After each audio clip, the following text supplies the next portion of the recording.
If you're personally a long-term dividend investor looking for high-quality dividend-focused ETFs to buy into your portfolio, hold on to long-term, get paid dividends over time, and see your portfolio grow along with it, then this video is going to be perfect for you because I'm going to go through 10 of my all-time favorites dividend-focused ETFs that not only pay dividends from day one, some more than others of course, but also have the potential to grow over time as well. Now, like I said, we're going to be going over 10 different ETFs, so there's literally going to be an ETF in here for every single one of you investors. I guarantee it.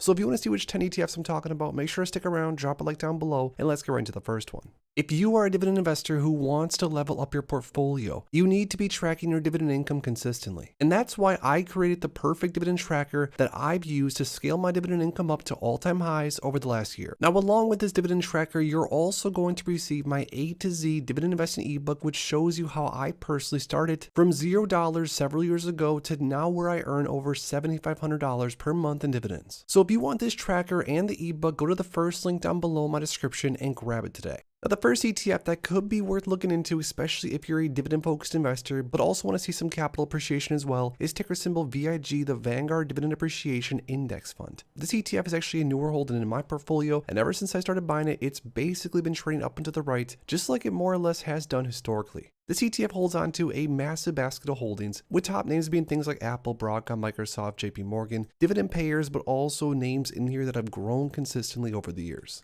Now, that's why this ETF has grown so much even in the short term. It's up 28% in the 1 year, 19% on the year to date. In the max time frame, this ETF is up over 300%. The ETF is cheap to hold on to with a 0.06% expense ratio. Not to mention, this ETF, just like in the name, does also pay a dividend around 1.7% trailing 12 months. But historically, as you can see, this ETF has raised their dividends between 8%, 9%, and 10% per year. So not only by buying into VIG are you getting initial exposure to high quality dividend payers that also have grown over time collectively, but also, as you can see right here, at least based off of history, investors have been getting paid more and more in dividends on top of that. Now, for those reasons and more, VIG is one of my newer favorite ETFs, and like I said, I have been adding some shares of VIG to my portfolio during the last year.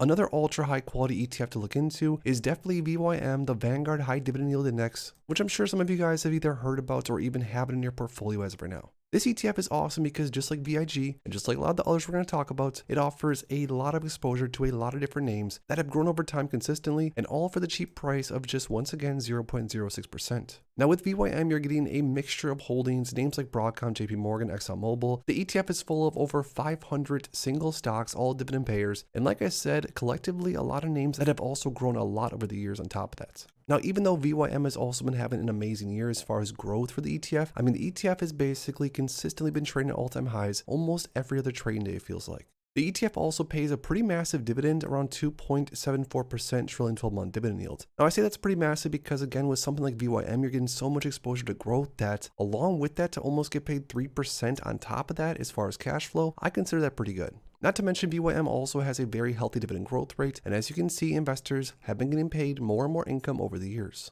So again, if you're looking for high quality, if you're looking for growth as well as dividends and dividend growth, VYM is definitely one to look into. Number 3, the next ETF that's definitely worth every single dividend investor out there to at least look into is DGRO, or the iShares Core Dividend Growth ETF, which once again is up a lot over the last year. We're talking 30% almost in the 1 year, year to date, almost 20%. On the max time frame since around 2014, this ETF is up over 159%. The expense ratio for DGRO is 0.08, so it is a little bit more expensive than some of the Vanguard ETFs, but let's be real here, that's still pretty cheap. Now, with DGRO, you're also getting exposure to names like ExxonMobil, like JP Morgan, like Chevron, names like Apple, Johnson & Johnson. And as you can see so far between VIG, VYM, and even DGRO, there's a lot of crossover when it comes to these ETFs, which is perfectly fine and just means that probably a lot of the top holdings in these ETFs are pretty high quality. Now, as far as dividends go for DGRO, around 2.15% trailing 12 months, but historically 9%, 8%, or even 20+% as far as dividend growth goes, which means, once again, investors over time have been getting paid larger and larger payouts from DGRO. So if you want easy exposure to a high quality basket of holdings, you want growth exposure as well as dividends, DGRO is amazing. Number 4, the next ETF, one of my newer favorites, is FDVV, the Fidelity High Dividend ETF. This one is less talked about, although it's worth mentioning for good reason. This ETF has done amazing over time, and I'm not necessarily sure why it's not more popular in the dividend growth community. The ETF is up over 33% in the 1 year, year to date, up over 22%. The max time frame, it's basically traded up and to the right like the rest of them. Now, as far as holdings go, you're going to see a lot of familiar names. Besides, FDVV has Nvidia and Apple as the number 1 and number 2 position, which is probably why this ETF has grown so fast in a short amount of time. Now, also, this ETF almost offers a 3% trailing 12-month dividend yield, which is kind of shocking considering how much growth potential is in this ETF. And I went through this ETF in detail in previous videos, so definitely check out my channel if you want to see those. But this ETF has a nice mixture of growth assets as well as income-focused assets, which is why I really like it. Now, as far as dividend growth goes, this ETF hasn't been as consistent for dividend growth rate, but still not bad whatsoever.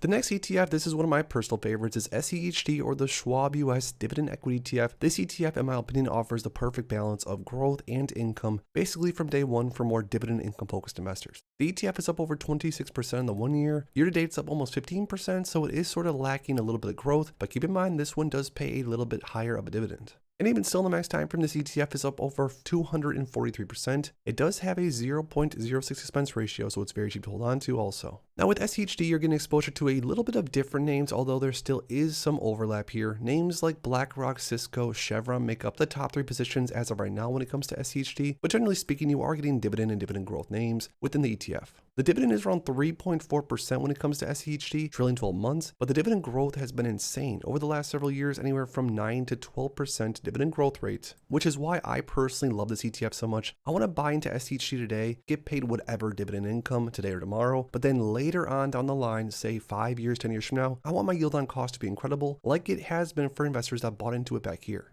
The next ETF that's definitely worth looking into is DIVO, the Amplify CWP Enhanced Dividend Income ETF. Now we're getting into a little bit of a different sort of ETFs. We're talking about ETFs that use options or a covered call strategy, which I'm sure you guys have at least heard about at this point, even if you're new to investing. But DIVO basically buys into a small basket of holdings, and then an actively managed manager sells covered calls and individual names. And through doing so, DIVO, although offers growth potential, as you can see here, it's up almost 70% in the max time frame. DIVO offers massive dividends from day one. We're talking anywhere from 4 to 5% with a small amount of dividend growth paid out monthly, at least historically. Now, DIVO is going to be pricey to hold on to with an expense ratio at 0.56%, but again, it's actively managed, so you are going to have to pay for that. Now, if you're an investor that's not necessarily sure if you want to focus on growth and or focus on dividend income, DIVO, in my opinion, is one of the only ETFs that pretty much splits it right down the middle. Now, to get into some more income-focused ETFs, one of my favorites is, of course, JEPQ, the JP Morgan Nasdaq Equity Premium Income ETF. The ETF has actually grown consistently over time. It's up over 16% in the 1 year, and year to date up over 13%. Now, this ETF is more income-focused. Remember, you probably aren't going to get the same amount of growth versus just buying into the Nasdaq, of course. But this ETF offers anywhere from 9 to 10 to 11% trailing 12-month dividend yield, depending on when you bought into it. Now, JEPQ is not going to have any dividend growth because of the way this ETF works, which I've talked about in previous videos. But all in all, if you are more income focused, this is one of the best income focused covered call style ETFs, in my humble opinion. A few more to go through. GPIQ, the Goldman Sachs Nasdaq 100 Core Premium Income ETF. This ETF is relatively new. It's only been trading since about Halloween last year, but keep in mind this ETF has a very rock solid strategy. It's very similar to that of JEPQ, and of course I can go through and make new videos about all these ETFs. Just leave me any questions you guys have in the comments. But this ETF, because it only sells calls on a portion of the portfolio at times, this ETF, in my opinion, is going to have some major upside potential. I mean, in the 1 year, it's up almost 18.5% year to date, up 12.7%. But keep in mind, this ETF pays anywhere, again, from a 9 to 10 to 12% yield. Now with GPIQ, it also pays the same amount more or less every single month, which is nice just for some investors that might have some OCD and that like to be able to sort of know what's going to come in the following month. Even though it's new, this is one of my favorite ETFs. I've been buying it pretty consistently over the past several months. Now, last but not least, one of my favorite higher income focus ETFs that I own a ton of. I think I have almost 900 shares now across my portfolio. Again, for more the income focused investors. Although this ETF also has grown over time, it's up 11% in the 1 year. We're talking about SPYI, the NEOS S&P 500 high income ETF, which of course is brought to us by NEOS. Now this ETF buys into the S&P and then sells and buys call options in order to generate anywhere from around 11 to 12% yield, which as you can see here is paid out very consistently, or at least has been historically. Now I like this ETF because it does offer some potential for upside. It offers exposure to the S&P, but then through the use of options, you're able to generate a lot of income basically from day one. So SPYI would be a great one to look into if you are more of an income-focused investor. So there we have it, guys. Those are 10 of my favorite, more dividend income-focused investments from pretty much one side of the spectrum to the next, meaning some of the ETFs are going to be more growth-focused, and of course, some are going to be more income-focused. But now that we went through all 10 of those, I lastly want to hear from you guys down below. When it comes to dividend-focused ETFs, whether it's growth or whether it's income-focused, which is your number one favorite across the market? Drop the ticker symbol in my comments down below. If you enjoyed this video, make sure to please drop a like on it and subscribe for more future content like this. Thanks as always for stopping by, and if you are interested in investing, make sure to check out these recent videos I posted right here.